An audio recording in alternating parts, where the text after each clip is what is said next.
सवाल देखिए, कह रहा है कि ए अकेले किसी काम को 12 दिन में पूरा कर सकता है और बी उसे 18 दिन में पूरा कर सकता है। यदि वे एक साथ काम करते हैं तो और इसे पूरा करते हैं तो कुल 6,000 रुपए में से ए को कितना मिलेगा। तो देखिए, सबसे पहले हम लिखेंगे कि ए यदि 12 दिन में पूरा कर सकता है और बी जो है 18 दिन में उस काम को पूरा कर सकता है, तो टोटल काम यहाँ से हम निकाल लेंगे, वो कितना निकल के आएगा, वो निकल के आएगा 36। ठीक है ना। इसका मतलब है ए की एफिशिएंसी 3 निकल के आएगी और 18 की कितनी निकल के आएगी, 2। अब कह रहा है कि यदि वे एक साथ काम करते हैं और इसे पूरा करते हैं तो कुल 6,000 रुपए में से, इसका मतलब ये है कि जो कुल कुल का मतलब है अगर दोनों एक साथ काम करेंगे तो कितना, 5 एफिशिएंसी आएगी। जो 5 की वैल्यू है वो हमें दे रखी है कितनी, 6,000। एक की वैल्यू निकालेंगे तो कितनी आएगी, ये आएगी 1,200 रुपए। ठीक है ना।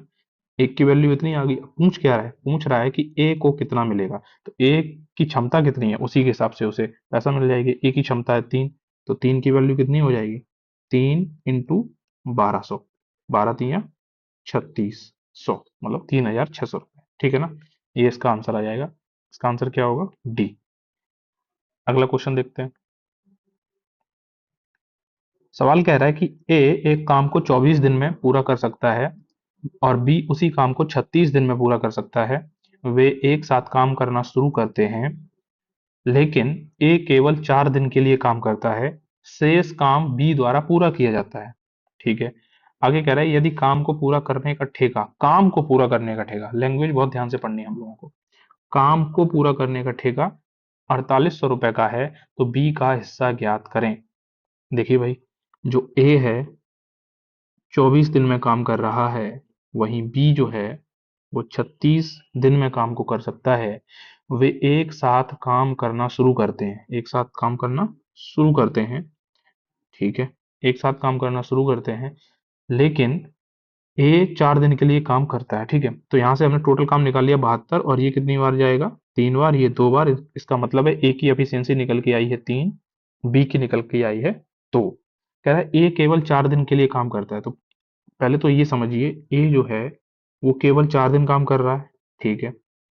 ठीक। और उसके बाद कह रहा है शेष काम बी द्वारा पूरा किया जाता है। तो हमें नहीं पता बी ने काम किया होगा भाई, कितने दिन में किया होगा हमें नहीं पता। ठीक है। तो अगर ए 4 दिन के लिए काम करता है तो चार काम जो है 3 की एफिशिएंसी से ए करेगा तो कितना कर लेगा, 12 कर लेगा। है ना, 4×3 = 12। अब इसके बाद बचा हुआ काम कह रहा है बी पूरा करता है, तो बचेगा कितना, 72 में से 12 चला जाएगा तो कितना बचेगा, तो बचेगा 60। तो 60 काम किसने किया होगा, बी ने किया होगा। और इस प्रकार जो टोटल काम है वो कितना है, 72। अब हम यहाँ से समझ सकते हैं, जो 72 की वैल्यू है, टोटल काम, यही कह रहा है ना, काम को पूरा करने का ठेका, तो 72 की वैल्यू हमें दे रखी है कितनी, 4,800। ठीक है ना। एफिशिएंसी की वैल्यू नहीं दी है, ये ध्यान रखना है। ऊपर वाले क्वेश्चन में जो मैंने अभी यहाँ पे आपको कराया है उसमें कह रहा था कि तो कुल 6,000 रुपए में से ए को मिलेगा। तो यहाँ जब हम रुपए बांटेंगे, रुपए जब बांटते हैं तो वो एफिशिएंसी के आधार पे बांटते हैं, तो टोटल एफिशिएंसी की वैल्यू जो है रुपए के बराबर कर दी। लेकिन इस सवाल में कह रहा है कि काम करने का पूरा ठेका अगर 4,800 रुपए का है तो बी का हिस्सा क्या होगा। तो 72 जो है टोटल काम है, तो 72 की वैल्यू 4,800। एक की वैल्यू अगर हम निकालेंगे तो कितनी निकल के आएगी, 4,800/72। और इसके बाद जो है, अब हमें किसकी वैल्यू निकालनी है, कह रहा है तो बी का हिस्सा। तो बी का हिस्सा मतलब बी ने काम कितना किया है, 60। बी ने बचा हुआ काम 60 किया है, 60 यूनिट। ठीक है ना। तो 60 की यहाँ से वैल्यू कितनी आएगी, 60 की वैल्यू आएगी 4,800/72 इंटू 60। तो यहाँ से जब हम निकालेंगे तो ये कितना आएगा, 12×5 = 60, और 12×6 = 72, 6×1 = 6, और 6×8 = 48, मतलब 800। तो 5×8 = 40, यानी 4,000 जो है बी की वैल्यू आ जाएगी। ठीक है। इसका ये आंसर था। अगला क्वेश्चन देखते हैं। देखिए, सवाल कह रहा है एक्स और वाई एक काम को क्रमशः 12 दिनों में और 10 दिनों में पूरा कर सकते हैं। तो एक्स जो है 12 दिनों में और वाई जो है वो 10 दिनों में पूरा कर सकते हैं। जेड की मदद से एक्स और वाई एक साथ मिलकर 6,000 रुपए के कुल वेतन में से इस काम को 5 दिनों में पूरा कर सकते हैं। कह रहा है कि अगर एक्स वाई के साथ जेड भी मिल जाए तो वे इस काम को कितने दिनों में कर सकते हैं, 5 दिनों में पूरा कर सकते हैं। यही तो कह रहा है सवाल, ये देखो कितने दिनों में कर सकते हैं, 5 दिनों में पूरा कर सकते हैं। ठीक है। सवाल ये कह रहा है। ठीक। यहाँ से हम टोटल काम अगर निकालें तो क्या निकल के आएगा वो देखो। टोटल काम निकल के आएगा 12×5 = 60। ठीक है ना, 60। तो यहाँ से x की एफिशिएंसी आ गई, y की एफिशिएंसी आ गई, और x plus Y plus Z की एफिशिएंसी आ गई कितनी, 12। ठीक। तो कह रहा है कि जेड के या जेड को उसके काम के हिस्से के लिए कितना वेतन मिलना चाहिए। ठीक है। तो कैसे निकालेंगे यहाँ, तो तीनों जब मिलके काम कर रहे हैं तो कितना है, इनकी एफिशिएंसी कितनी है, 12। तो 12 की वैल्यू हमें दे रखी है यहाँ पे। 12 की वैल्यू कितनी दे रखी है, 12 की वैल्यू दे रखी है 6,000 रुपए। देखो ये कह रहा है ना, जेड की मदद से एक्स और बाई एक साथ मिलकर 6,000 के कुल वेतन में से, 6,000 के कुल वेतन में से। तो यही है। तो तीनों की जब जब तीनों को एक साथ मिलाया जाता है तो इनकी एफिशिएंसी 12 निकल के आती है। तो 12 की जो वैल्यू है वो 6,000 के बराबर है। एक की वैल्यू कितनी निकल के आएगी, 5, है ना, 500। 12×5 = 60, 500 रुपये निकल के आएगी। ठीक है। इसके बाद कह रहा है कि जेड को उसके काम के हिस्से का कितना मिलना चाहिए। तो जेड की एफिशिएंसी हमें पता होनी चाहिए। ठीक है ना। तो जेड की एफिशिएंसी कितनी है भाई, एक्स की 5 है, यहाँ से देखो एक्स की 5 है, बाई की एफिशिएंसी 6 है। तो 12 में से, मतलब 6 और 5 कितना हो गया, 11। तो 12 में से 11 जाएगा तो कितना बचेगा, 1। इस प्रकार जेड की एफिशिएंसी 1 है। तो 1 की वैल्यू कितनी आएगी, 1 की वैल्यू 500 रुपए ही आएगी। इसका आंसर क्या हो जाएगा, इसका आंसर डी हो जाएगा। ठीक है। अगला क्वेश्चन देखिए, सवाल कह रहा है मोहन, श्याम और रमेश 800 रुपए के लिए एक काम को करते हैं। तीन लोग हैं, कौन कौन, मोहन, श्याम और कौन है, रमेश। ठीक है। 800 रुपए के लिए एक काम को करते हैं, मोहन अकेले इसे 6 दिनों में पूरा कर देता है। ठीक है। कह रहा है कि मोहन अकेले इसे 6 दिनों में कर सकता है। तो मोहन अकेले इसे 6 दिनों में कर सकता है, जबकि श्याम अकेले इसे 8 दिनों में कर सकता है। श्याम इसे 8 दिनों में कर सकता है। और इसके बाद कह रहा है कि रमेश की मदद से वे इसे 3 दिनों में पूरा करते हैं। रमेश की मदद से, इसका मतलब है मोहन और कौन, श्याम और रमेश, ये तीनों अगर मिल जाए तो इसे कितने दिन में करते हैं, 3 दिनों में पूरा करते हैं। ठीक है भाई। यहाँ से हम पूरा काम अगर निकालना चाहें तो निकाल सकते हैं। पूरा काम निकल के आएगा 24 से चौको 24, मतलब इनका एलसीएम कितना आएगा, 24 आएगा, और यही टोटल काम है। यहाँ से इनकी एफिशिएंसी आएगी 4, इसकी आएगी 3, और इसकी आएगी 8। ठीक है। ये इनकी एफिशिएंसी निकल के आ गई है। सवाल क्या कह रहा है आगे, श्याम का हिस्सा ज्ञात करें। ठीक है ना। तीनों जो काम करते हैं वो 800 रुपए के लिए करते हैं, और श्याम का हिस्सा पूछा गया है। इसका मतलब है तीनों की जो एफिशिएंसी है वो कितनी हो जाएगी यहाँ से, तो तीनों की जो एफिशिएंसी हो जाएगी वो हो जाएगी 8। दे तो रखी है, यही तो है तीनों की एफिशिएंसी 8। तो 8 की वैल्यू जो है वो दे रखी है 800। एक की वैल्यू कितनी आएगी, 100, 100 रुपए। ठीक है ना। और पूछा किसका गया है, श्याम का हिस्सा पूछा गया है। और श्याम का जो एफिशिएंसी है वो है 3। तो श्याम का हिस्सा कितना आ जाएगा, 300 रुपए। ठीक है। इसका आंसर क्या हो जाएगा, 300। ठीक। अगला क्वेश्चन देखते हैं। सवाल कह रहा है कि ए और बी एक काम का ठेका ले रहे हैं यहाँ पे दोस्तों, ध्यान से। ठीक है ना। एक काम का ठेका 7,500 रुपए में लेते हैं। ए अकेले काम को 50 दिन में पूरा कर सकता है, बी उसी काम को 60 दिन में। और कह रहा है आगे कि हालांकि काम को जल्दी समाप्त करने के लिए वे सी की मदद लेते हैं। इसका मतलब यही है कि ए 50 दिन में कर सकता है, और जो बी है वो 60 दिन में कर रहा है। वहीं ए प्लस बी प्लस सी की अगर हम बात करें तो ये कितने दिन में कर रहे हैं, 50, 60, और ये सी की मदद ले रहे हैं तो 20 दिन में ये काम को पूरा कर रहे हैं। और इस प्रकार टोटल काम कितना निकल के आ गया, टोटल काम निकल के आ गया 300। ठीक है भाई। यहाँ से एफिशिएंसी हम अगर निकालें तो निकल सकती है। देखो ए की एफिशिएंसी कितनी आएगी, पहले तो ए की एफिशिएंसी निकालेंगे तो ये आएगी 6, और बी की निकालेंगे तो ये कितनी बार जाएगा, 5 बार जाएगा। और 20 का निकालेंगे तो 15 दूनी 30, मतलब ये 15 आएगा। ठीक है। तो तीनों की एफिशिएंसी कितनी दी गई है, तीनों की एफिशिएंसी 15 है। ठीक। आगे क्या कह रहा है कि काम को पूरा करने में उनके योगदान के लिए बी और सी को प्राप्त हिस्से के बीच का अंतर ज्ञात करें। किसको, बी और सी को प्राप्त हिस्से के बीच का अंतर। ठीक है भाई। तो 15 की वैल्यू हमें दे रखी है कितनी, पहले तो ये देखो 15 की वैल्यू दे रखी है 7500। एक की वैल्यू अगर हम यहाँ से निकालेंगे तो ये कितनी निकल के आएगी, 15×75 मतलब 500। एक की वैल्यू 500 आ गई। अब जैसा सवाल कह रहा है वैसा करते चलो। सवाल कह रहा है कि बी और सी को प्राप्त हिस्से के बीच का अंतर। तो बी और सी को प्राप्त हिस्से के बीच का अंतर, तो जब यहाँ बी और सी को प्राप्त हिस्सा देखेंगे, वो देखो सबसे पहले। तो यहाँ से पहले ए की जो एफिशिएंसी निकल के आई वो 6 है, बी की कितनी निकल के आई है 5, सी की हमें पता करनी है। तो सी की कितनी हो जाएगी 6 और 5 11, तो 15 में से जब 11 जाएगा तो कितना बचेगा 4।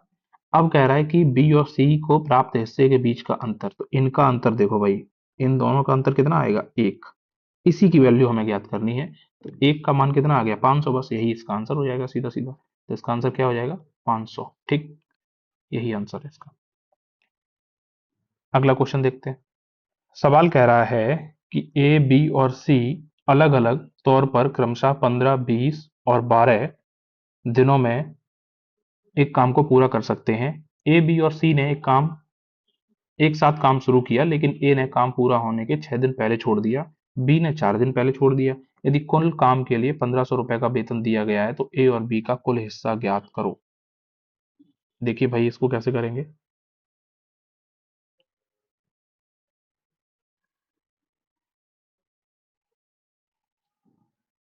तो सबसे पहले तो हम लिख लेंगे ए जो है 15 दिन में कर सकता है, बी जो है 20 दिन में कर सकता है काम को, और वहीं सी क्रमशः 12 दिनों में काम को पूरा कर सकते हैं। तो टोटल काम अगर यहाँ से हम निकालें, इनका एलसीएम कितना आएगा 60, ठीक है। तो ये 15 × 60 और ये 20 × 3 = 60 और यहाँ से 12 × 5 = 60, इन सबकी क्या निकल के आ गई है एफिशिएंसी। कह रहा है कि काम पूरा होने के 6 दिन पहले छोड़ देता है कौन ए।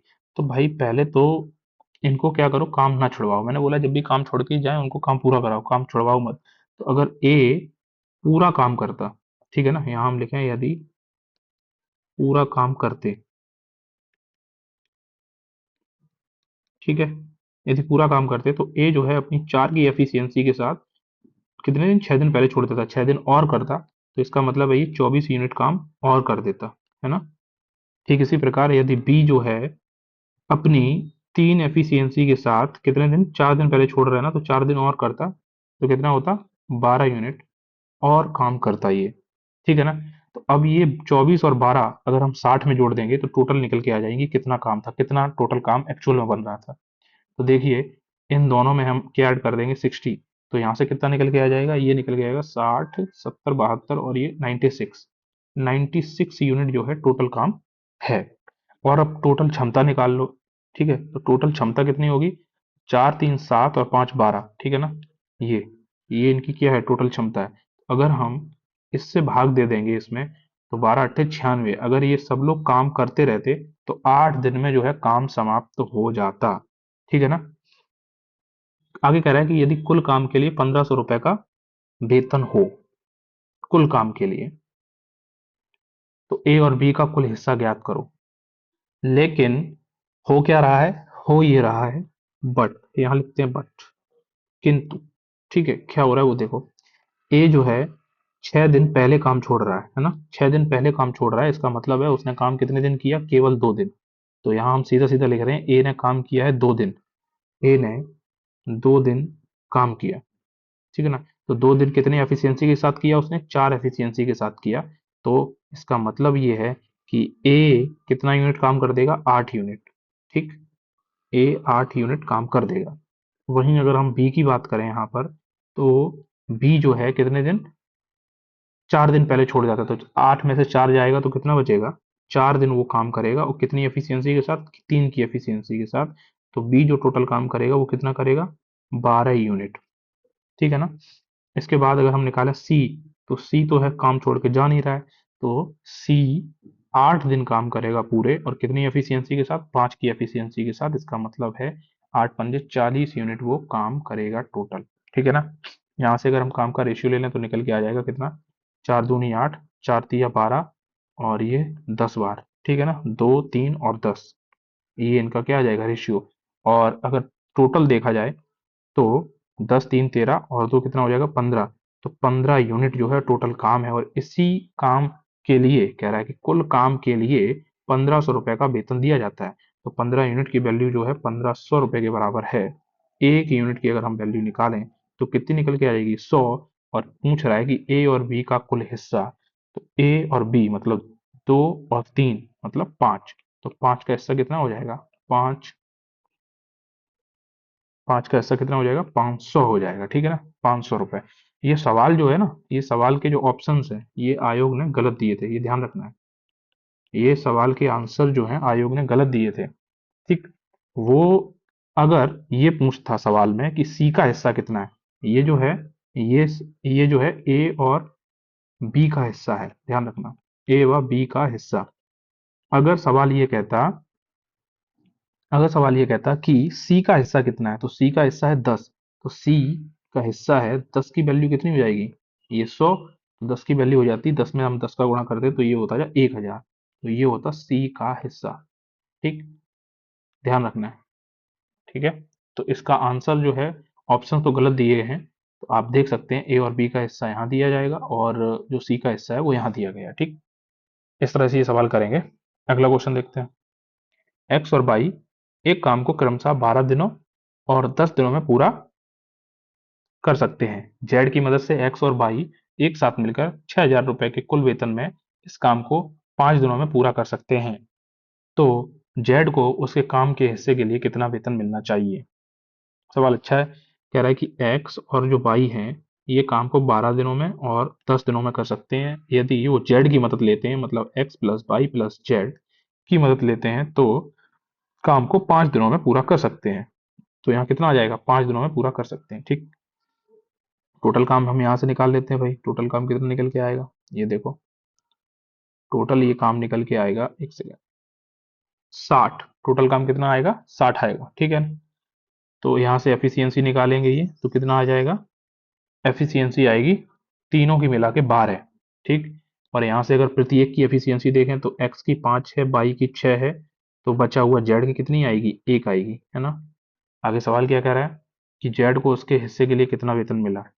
भाई 12 की वैल्यू तीनों की एफिशिएंसी के हिसाब से जो मान दिया गया था, कितना? 6000 रुपए।